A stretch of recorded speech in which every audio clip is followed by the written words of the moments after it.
What's up, everybody? This is the Act Man here, and today, Blizzard has finally given in. At last, they have admitted that Overwatch 2 was just one big silly mistake. Or at least that is the implication we can draw, because they recently announced in a blog post that they were opening up the conversation on 5v5 and 6v6. Now, the fact that they are even considering returning to the old format from Overwatch 1 is a clear indication to me that this was not the right creative direction for Overwatch 2. It hasn't fulfilled its intended purpose for the developers or the fans. In other words, it's kind of like WoW Classic, right? You don't want to do that either. You think you do, but you don't. Yep, you guys are right. We fucked up our game again, and so we're just gonna go back to the thing that you liked and resell you that. Isn't it funny to think about this? Like, they spent all this time and effort adjusting the balance, mechanics, abilities, team compositions, and every facet of Overwatch to make it fit with 5v5. And now they have to undo all of that work. I might be the first to coin this term, but it's like they have to undevelop the game. This is undevelopment, where you screw up the game so bad, you effectively have to roll back like years worth of development. So today we're gonna dive into this blog post and discuss the rise of Overwatch and how one of the most innovative games of the last decade wound up getting a pointless sequel.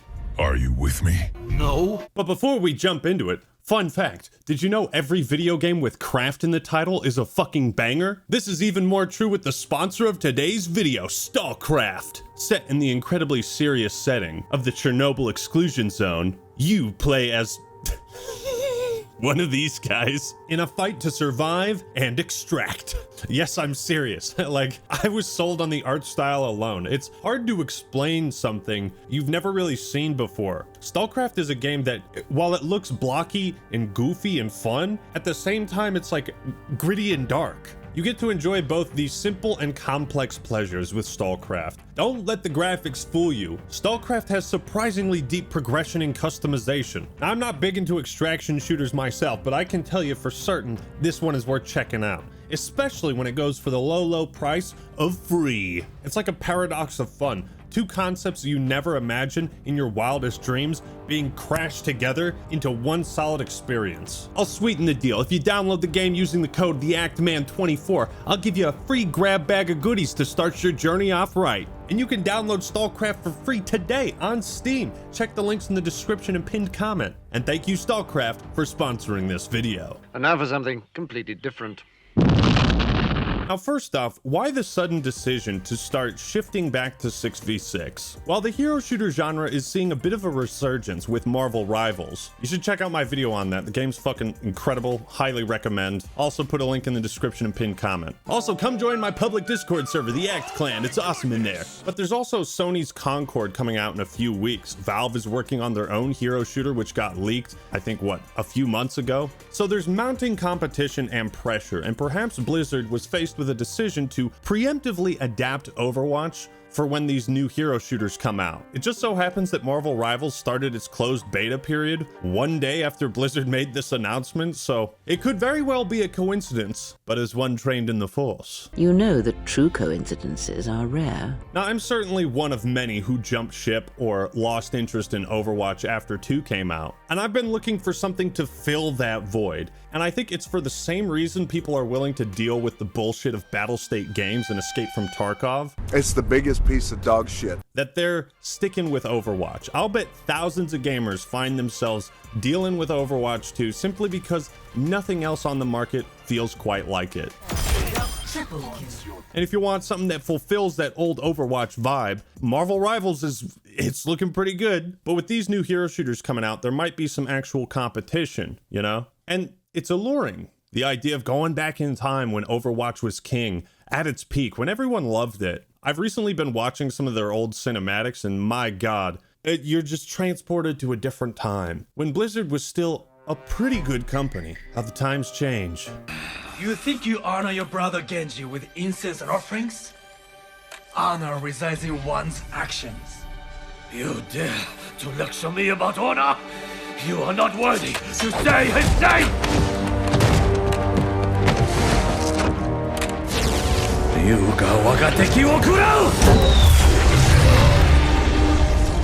And that's the thing, it's hard to look back on these cinematics because none of this ever panned out in the actual game. A PvE story mode was the most requested feature for so many years, and after like 2 years of marketing, Blizzard abandoned that. Time to abandon ship.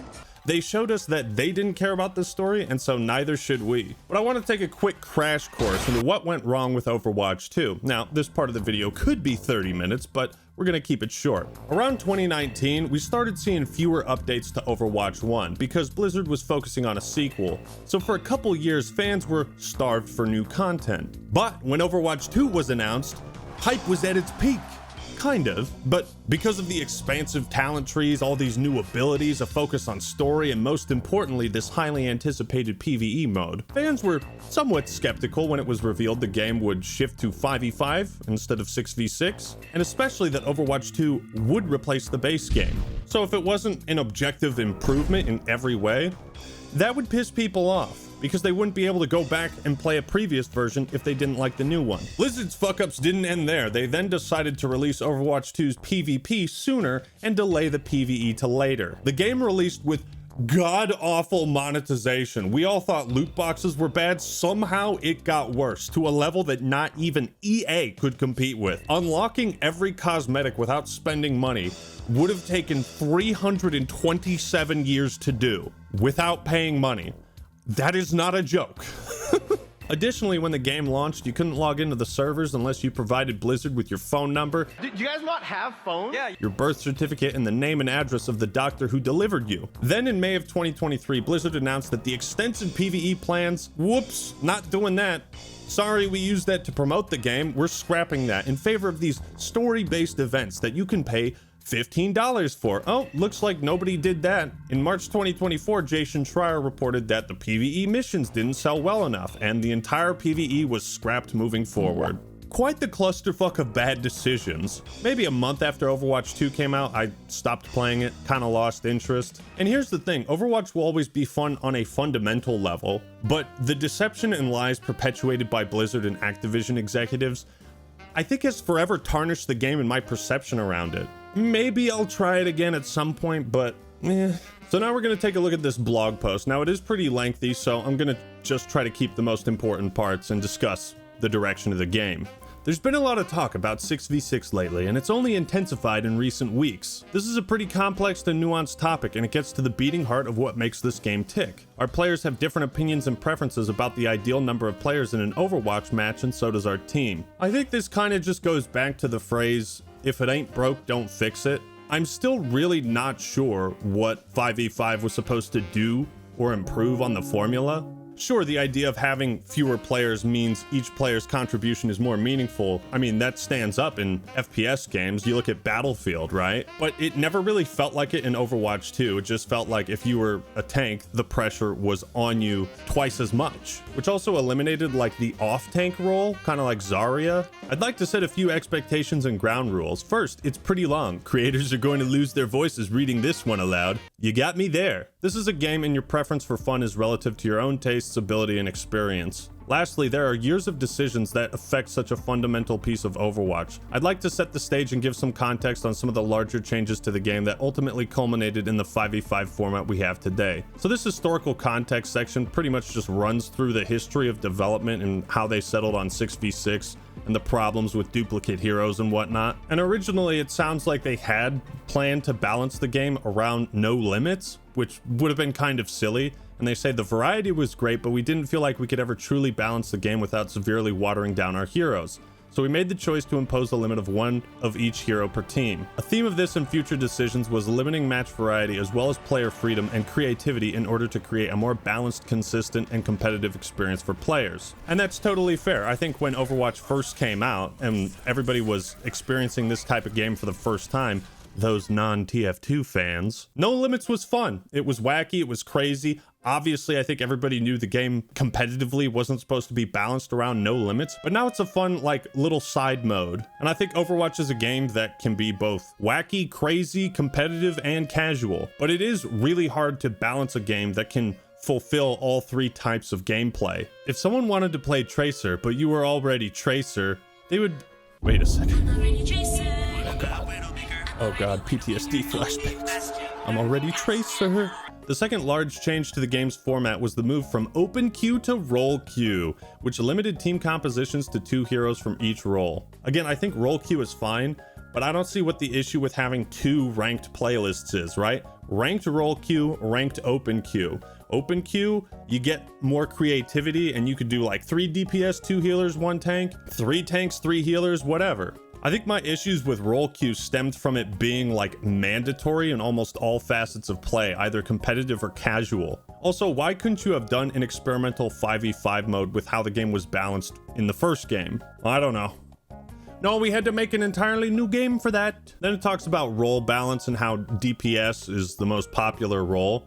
And I think that just stems from healers and tanks not being as fun to play. Personally, I always found them fun to play, but once players started getting good at Overwatch, it didn't take too long for like competitive sweats to kind of ruin the experience.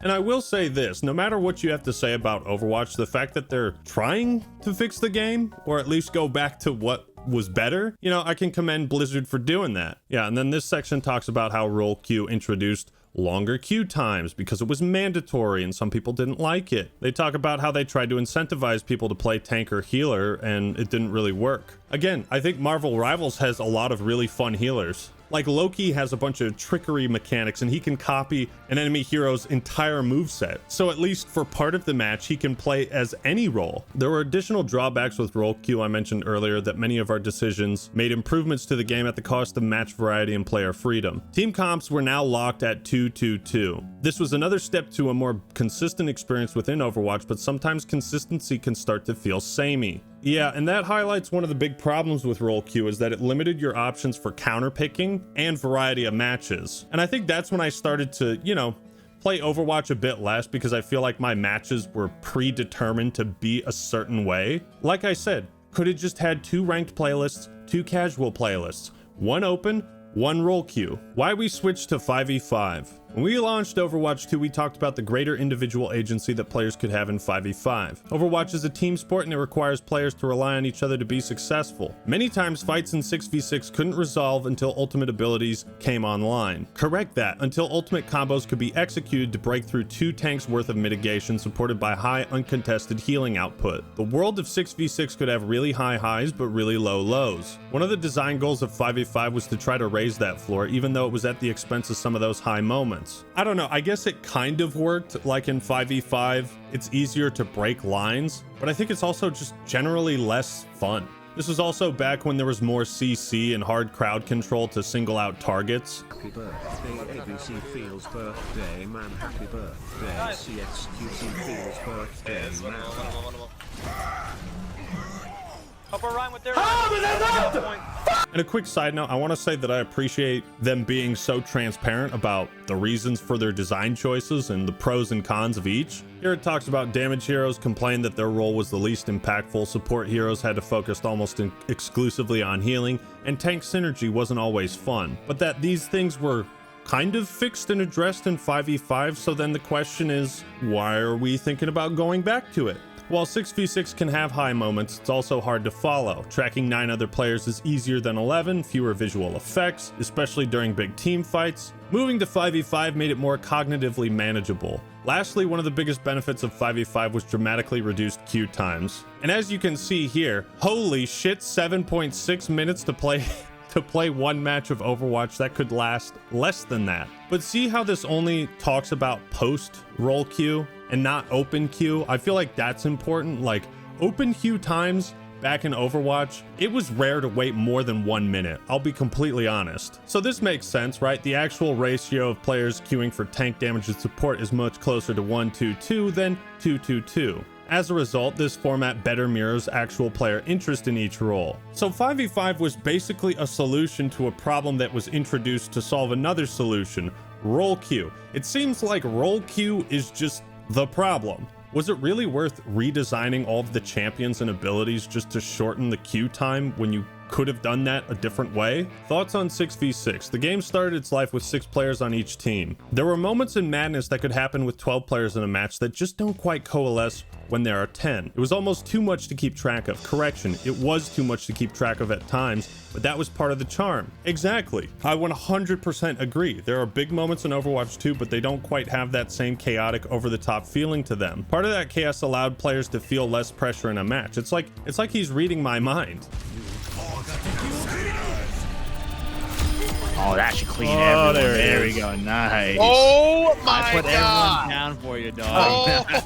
Oh, I saved in that wow. clip. Nice. I can't wait to see that replayed. There was an extra player to take up a bit of slack for someone who is performing poorly. And I also felt like, again, because Overwatch was inspired by MOBAs, which are 5v5, 6v6 made the game stand out. So what's next? Because of the challenges mentioned previously, we are focused on making 5v5 the best experience it can be. However, because we operate as a service to our players, we always remain open-minded to reevaluating our decisions based on your actions and feedback to give you the best game experience we can, rather than introduce a disruptive, permanent change to the game. Oh, you mean like role queue? You mean like the existence of Overwatch 2 eliminating the first game? That was pretty disruptive and permanent. With that said, we're looking at running a series of events to try out different core team composition formats in Overwatch 2. The community has just once or twice suggested a test. Why not put various forms of 6v6 in the game in order to gauge the results? We agree, and we're going to test out different forms of 6v6. So yeah, the main gist is that they're going to try 6v6. They acknowledge the problems with 5v5 and the problems with queue times that they haven't really completely figured out. Overall, I think this is a pretty good, insightful blog post. Shockingly, there's not much for me to make fun of, but I want to read some of the comments. I can't help but wonder what if Overwatch 1 and 2 had remained separate games. Would 6v6 still have been such a hot topic within the community? Could you experiment with adding a third-person mode? The question of what if these had remained 2 separate games is kind of like superfluous because they would have never done that in the first place. What, are people gonna pay money for cosmetics for 2 separate games? They just should have done the fucking PvE mode. It would have solved all of our problems. But if Overwatch 2 goes back to 6v6, then one of the biggest changes and reasons for Overwatch 2 existing would be removed, effectively making Overwatch 2 a pointless sequel. Like I said at the start, the fact that they're even considering 6v6 is kind of an indication that 5v5 was not the direction to go. I personally think there were more pros to 6v6 than 5v5, but maybe some players will just be happy enough experiencing Overwatch 2 like they did the first game. And so for some, that might be all they need. But at the end of the day, I'm still left wondering, what was the point of all of this? Basically, every update they've had to Overwatch 2 could have just been an update to the base game. But what do you think? Do you still play Overwatch 2? Let me know your thoughts and opinions in the comments below. Like the video if you enjoyed it, and subscribe to The Act Man for more awesome content. Alright everyone, that's all I got for today. This is The Act Man, signing out. Peace! I wanna be Winston. I guess I'll be Genji. I'm already Genji. Then I'll be McCree.